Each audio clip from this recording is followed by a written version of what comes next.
Hey guys, welcome back to Bookie OTV. If you are new here, thank you for stopping by. To all of you that keeps coming back to watch my videos, thank you guys so much for your support. Just a quick reminder, if you are yet to subscribe, can I quickly remind you to click on that red button that says subscribe, and also there is a bell icon beside the red button. Also click that bell, and what that does is that anytime I upload new video onto YouTube, you lovelies at home will get a notification. Yesterday, I posted a video about one Mrs. Adetong on Sowore. So if you have not watched that video, I will leave it in the description box below so you guys can watch it, and that will give you more understanding on what this video is all about. Now Sowore has replied to that Mrs. Adetong's video, and before I let you guys watch Showore's reply, I quickly want to share my own opinion with you guys.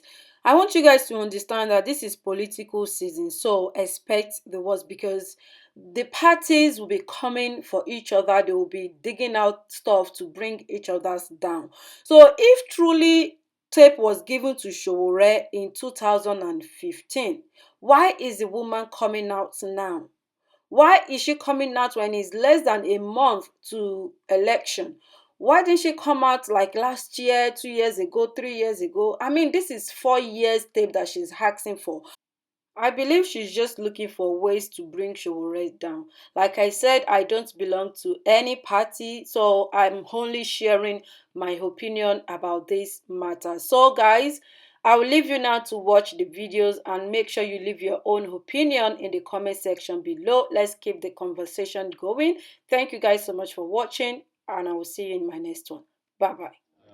Yes. So there's a question. Yes, please go ahead. So some of our supporters are just seeing the video going about from one addict home, and they're asking you to respond to it. I guess they've not been on your page. So, well, yeah. If you haven't been on my page, probably you didn't have my response. But I'll explain what it is, address it. So in 2015, I got a message on my Facebook page from someone who said, "Oh, I'm doing a charity work, philanthropy in Lagos, and I'm feeding kids. I'm helping feeding and clothing them. Can you find out? Can I find out if you can help? Is there anything involved in helping with coverage?" Oh, and I said, "No, we don't. Nothing is involved." And she said, "We discovered some kids at the back of a place in Ikeja who are homeless or suffering." So that conversation never included rape, as it was alleged, or that they were being raped or they're sex slaves. Never. But regardless, I was interested. So what we do as Sahara reporters is that we don't have reporters, as you call them. We have citizen reporters. So we pass assignments to people who volunteer to report for us. And in this case, an assignment was passed on to one of our reporters, citizen reporters, to talk to her. And they talked to her. I think they went out. They found out that what was told to us, according to them, this is their own judgment, was not. So it was just that they followed this person to a slum, and she gave her food to some people the way the usual. And because our reporters doesn't promote individuals or people, who do just anything, they didn't use it. It wasn't even for Sahara reporters. It was supposed to be for Sahara TV if they had used it. But the most important point to make was that there was no tape given to us of kids being raped or being abused, nothing like that. There was no tape passed on to me, nothing like that. But I guess this person decided that this is it's a non-story, so she's so just she wants to make it look like a big story. And it's political season. I understand that people will react this way, but there's nothing to it. Just so that and I'm taking my time to explain, as calmly as I can be, because I don't want to have an aggressive response that will make people feel that they need to go after her. It's not necessary. I have been through worse things in my life. I've always been a target of political operatives. as you guys are aware, for almost a year and a half, Saraki seized all of Sahara Reporters' money in Nigeria. Yes. We went to court. We had no money at the time. In fact, our office was shutting down in Lagos. I never gave up. But what is important to tell you is that we do not kill stories, because another allegation she made was that I collected tapes from her of this kid and I went and sold it to the Lagos state government. So that they would never, there's no such thing, there was no tapes collected, she never passed on any tape. The story has now changed. She has changed the story that the tape she's looking for is a tape from the recording The the reporter followed her, that she wants that tape to be given to her, which naturally the tape belongs to Sahara TV, not her. So she has not changed the story. That it's not as if she gave us a tape or she gave me any tapes. I've never met her before. My only conversation with her was on that Facebook page. Or maybe, after she met with the person, she probably sent me a message saying, "Thank you, this was a great occurrence." But the reason I won't say much about their own determination is that first, the citizen reporters, they decide what is best fit for the platform. And every media company decide what they do. I did not know about this for the last 4 years.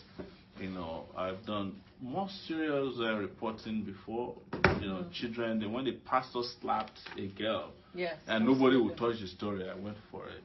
When some members of OPC sodomized a woman with sticks, we carried the story.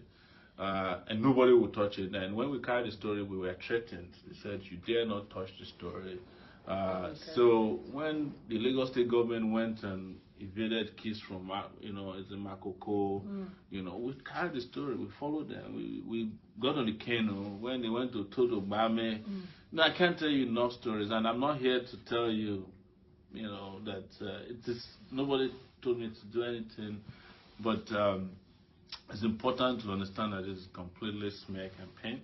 It's just that this is for her, in my view, a time that is suitable to just tell a concord, a big lie against Sowore, knowing that this is a period that is politically charged. Yes. But it's happening for one reason and one reason only. We were dismissed as inconsequential when we started this. You guys will soon fizzle out. Nobody will ever, don't worry, inconsequential. They even said it on radio that you guys. But we have become the reason why they are afraid. Yes. And I'm not making this statement, as a statement of frivolity or to reassert or validate our importance. It's a statement of truth. I cannot imagine that anybody will concoct such a story and stand by it. Some people said they reached out to her. I never did. And she said, "Oh, as long as he gives me the tapes, I'm going to leave him alone," and things like that. I got some calls from even Jimmy Agbaje's people today saying, "Oh, we have no hand in this because apparently the pressure is tilted towards, and there's several other claims." But the latest is that I heard that the APC have sent a message to her that they were providing. That since you're interested in a smear campaign, young lady. So, but nobody should worry too much about this. I know why you guys are concerned when you hear about sexual abuse, slavery. It's a very, very emotionally charged, emotive issue. We're talking about kids here, but the reason I want to be president of Nigeria is because I want to save all the kids, not some of the kids, wherever they may be, and I'll do everything to protect all the kids in Nigeria. And we have 30 million of them that needs to be put back in school. Actually, the Universal Basic Education Act in Nigeria makes it an offense not to send your child to school, by the way. I found out, I knew this before, but it's validated. 2% of our budget must go into child education. And states are expected to put in their own part payments of it. So if you're watching this or you're listening to this, I've already responded. I don't want to waste our time, your time and my time, on responding to a mere confusion and distraction. as has happened in this case. You know, if we can spend all of our time trying to dispel and dismiss it, it will make it round. This is the kind of stuff that people concoct, and they give them what they need, and they hope that it works, and some people might even believe it, but what I'm telling you is truthfully my interaction and engagement with this person. I've never met her, like I said before, in person. I, I'm just hearing stories about her after this thing happened, and this thing happened in 2015. I'm not saying that because it happened in 2015, it's not relevant, but I had a screenshot of my conversation with her, and if you read it, it was just someone looking towards us providing some kind of coverage for their philanthropic activities. Absolutely. And a lot of people who are philanthropists here and elsewhere. And we cover them as well, but we just haven't. I want to read this out because this speaks to what you're talking about. When that story broke and the instant thing was fear and panic amongst our ranks. And our supporters. Our first our gut instinct was to ignore it because we felt the more we talk about it, the more we're going to give it fire, until we saw that it was something that wasn't going to go away, which was when you had to release your screenshots of the conversation. But I just wanted to put this out there that somebody donated 30,373 naira and said, "Our stand for Omoyele Sowore is unshakable, come what may. Let him know, ma. As a renewed commitment, I added 30,000 naira. God be with him and you all for the good cause. Viva Nigeria."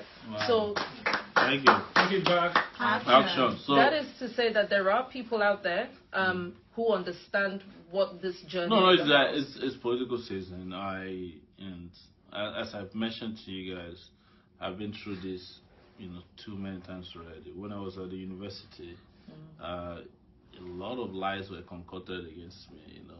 There was a time when I was fighting against courtism in the university. The university created a court group and named me as the Al Capone of it. They call it authority confraternity, and they said I'm the leader of the group. And when the university wanted to attack, when the government wanted to arrange an attack on me in 1994, they put out leaflets on campus. Sometimes it's also for us to be worried that this might be something preparing the ground for a sinister move, because what they do sometimes when they find you to be very strong in a movement like this, put out things that could make the public lose sympathy for you, and then they strike. So we have to take that into consideration too. This could not be happening without some kind of elaborate agenda. And let's talk about the fact that they have no case against you. If they did, they would have sent the FCC. They would have sent. So they are scraping the bottom of the barrel when they're bringing a case from 2015 to say. There's not even a case of 2015. So let's be very clear. There's no story, case of So it's just like you go out there and say to CNN, every report you ever covered that you didn't publish, you're responsible for the problem that and you have the problem or BBC or things like that. I'm not saying that we should follow those things, but what people know is that I covered and I continue to cover very dangerous stories. I was the one who did Ekiti Gate. That tape where Fayose and Army and I was it was probably one of the most dangerous stories I did in 2015. In addition to covering the election results. So, and if I wasn't afraid, and I didn't sell the tape to Obanikoro or Fayose, this is just ludicrous. But let me explain to you. We're dealing with people who have made up their minds to believe what they want to believe, even when they know it's not true. It is politically expedient. Before, it used to be that the people they call Buharis, liked us because they somehow, were benefiting from our philanthropic work, I'll call it, of doing what our conscience tells us is right. But now, you know, the Buharis to the Jonathan or Jonathanian and then the PDP articulated people, all of them are united in their fear, against us. So it suits them. It suits their political agenda to like, oh, how can we destroy Sowore at this time, destroy TRB, destroy AAC? But you know what? We're going to defeat them come February 16th, and that's what is most important. Because what they're actually saying is, how can we defeat Nigerians? And that's not possible.